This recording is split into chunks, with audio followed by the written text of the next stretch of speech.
Terima kasih untuk teman-teman yang sudah mampir di channel Mendongeng ini. Semoga channel ini dapat menghibur dan menemani teman-teman dalam beraktivitas. Tidak perlu berlama-lama lagi, mari kita mulai saja dongengnya. Love me, love me, love me, love me, love me, love me, love me, love me, love me, love me, love me, love me, love me, love me, love me, love me, love me, love me, love me.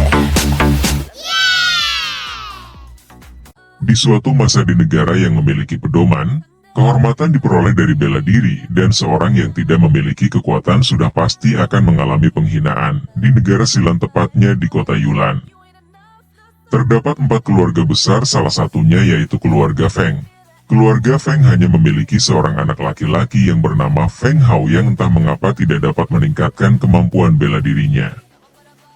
Dia pun selalu dicemooh oleh teman-temannya, kita sebut saja Feng Nyok yang sedang berlatih bela diri. Hai Feng Lei, aku benar-benar tidak terima mengapa Feng Hao sampai itu boleh berdiam di rumah untuk berendam ramuan spiritual, sedangkan kita harus bersusah payah di sini. Inilah sosok Feng Lei yang diajak bicara Feng Nyok tadi. Ya, karena ayahnya adalah kepala keluarga Feng, tapi tidak apalagi pula sebanyak apapun ramuan spiritual yang dia pakai, dia hanya prajurit tingkat 3. Dia sama sekali bukan lawan kita, dia hanya sampah.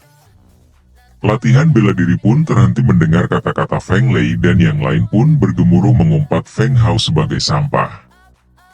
Bocah tak tahu diri, siapa yang menyuruh kalian berhenti kembali berlatih? Teriak sang guru. Sementara di tempat pemandian keluarga Feng tampak seorang laki-laki muda sedang berendam dengan ramuan spiritual. Inilah Feng Hao, yang murid-murid tadi mengumpatnya mengatai dirinya sampah, yang sudah menghabiskan banyak ramuan spiritual terbaik keluarga Feng.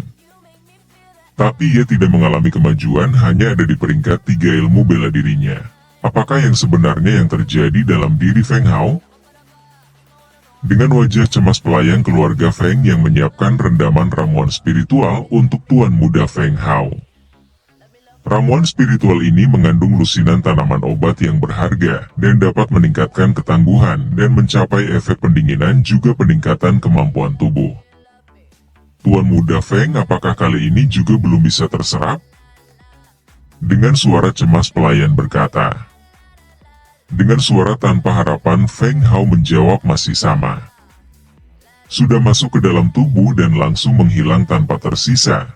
Kedepannya tidak perlu memberikan ramuan lagi, karena hanya akan menghabiskan seluruh ramuan keluargaku saja. Tuan muda Feng, jangan berkata seperti itu, kamu adalah putra satu-satunya kepala keluarga Feng. Bantah sang pelayan. Feng Hao pun bergegas bangkit dari perendamannya dan mengeringkan tubuhnya seraya berkata, kamu tenang saja, aku mengakui aku hanya orang biasa tapi bukan berarti aku menyerah. Aku Feng Hao bersumpah sesulit apapun aku tidak akan pernah mengecewakan kalian. Ujarnya dengan semangat. Di hutan di belakang kediaman keluarga Feng, Feng Hao berlatih seorang diri, ia pun membulatkan tekad dalam hatinya, aku percaya usaha keras akan mengalahkan keputusan langit dan aku harus berlatih lebih dari yang lain. Bila yang lain berlatih tinju 50 kali dalam sehari, aku akan berlatih 100 kali dalam sehari.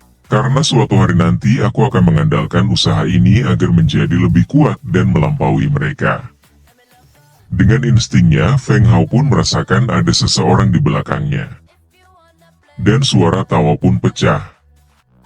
Wanita dengan paras yang cantik pun menghampiri Feng Hao yang sedang berlatih.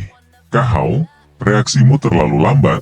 Aku sampai bisa bersembunyi di belakangmu. Ternyata kamu Wan Xin, tanpa kuduga hanya dalam waktu 2 tahun yang singkat. Kekuatanmu sudah di atasku dan aku hanya berjalan di tempat selama ini, Feng Hao pun membalas. Wan Xin pun memberitahu bahwa dirinya diterima oleh Guru Yuning dari Akademi Bela Diri Feng Yu menerimaku sebagai muridnya. Dengan senyum masam, Feng Hao bertanya, ngomong-ngomong, bukannya kamu berlatih saat ini? Kenapa kamu keluar mencariku? Wan Xin menjawab dengan semangat dan juga wajah yang penuh dengan harapan. Guruku pun juga menyetujui untuk memberimu kesempatan. Siapa tahu kita bisa pergi berlatih di Akademi Bela Diri Feng Yu bersama.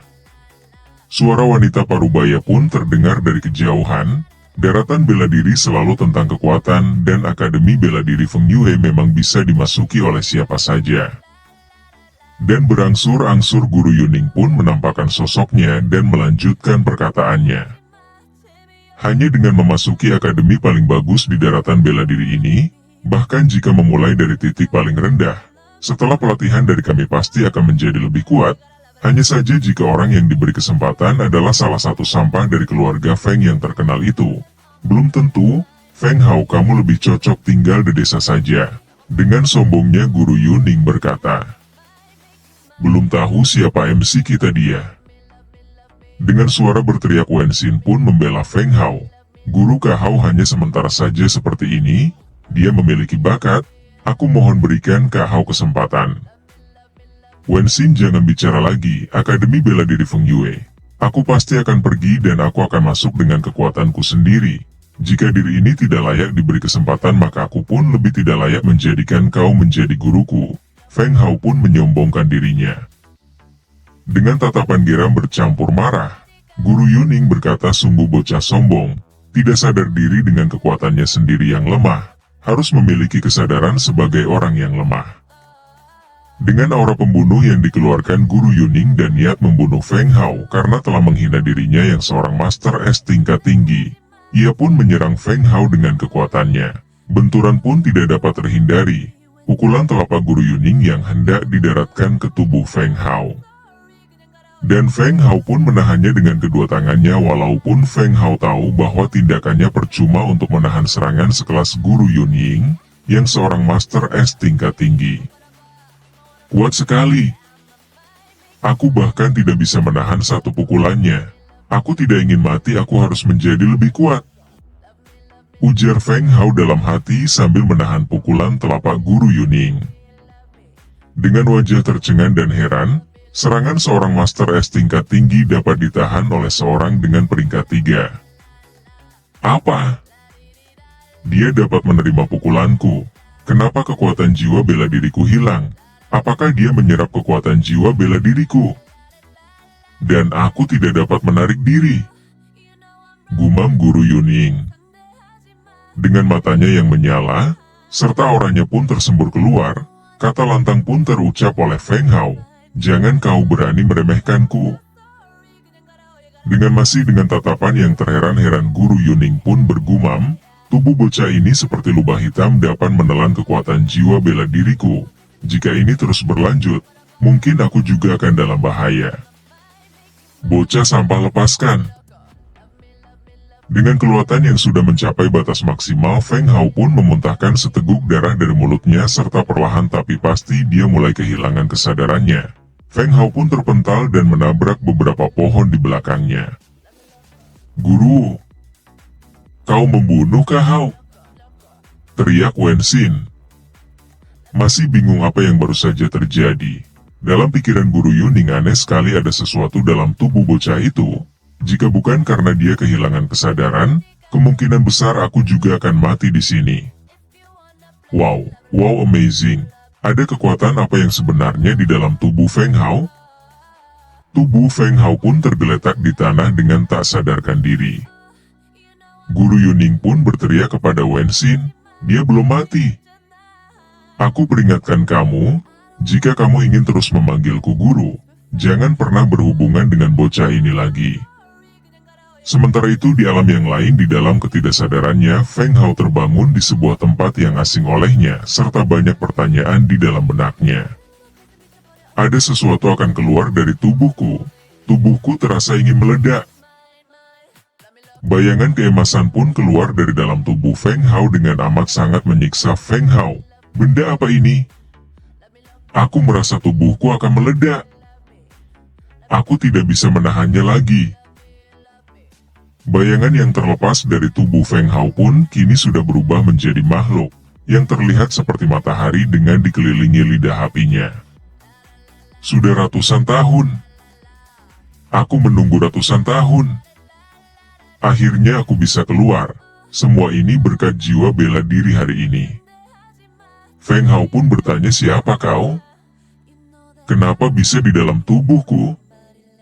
Ternyata dari dahulu kamu yang sudah menghisap jiwa bela diri dalam tubuhku. Akhirnya terpecahkan ya teman-teman, kenapa Feng Hao tidak bisa meningkatkan kemampuan jiwa bela dirinya. Ternyata ada makhluk dalam diri Feng Hao yang menghisap kekuatan jiwa bela diri Feng Hao, hingga Feng Hao tidak dapat beranjak dari peringkat 3. Siapa yang mengganggumu? Seharusnya kamu bersyukur karena bisa menyerahkan tubuhmu untuk menyembahku, karena hanya aku yang bisa memberimu kesempatan untuk mengubah takdir. Penjelasan makhluk bayangan itu. Dengan sangat terkejut Feng Hao pun bergumam, mengubah takdir. Episode 1 telah selesai teman-teman, kita lanjutkan ke episode 2. Gimana kelanjutan dari Feng Hao ini dan apa yang akan dijalanin Feng Hao untuk mengubah takdirnya. Terima kasih teman-teman. Jika berkenan bantu like, subscribe dan share juga ya.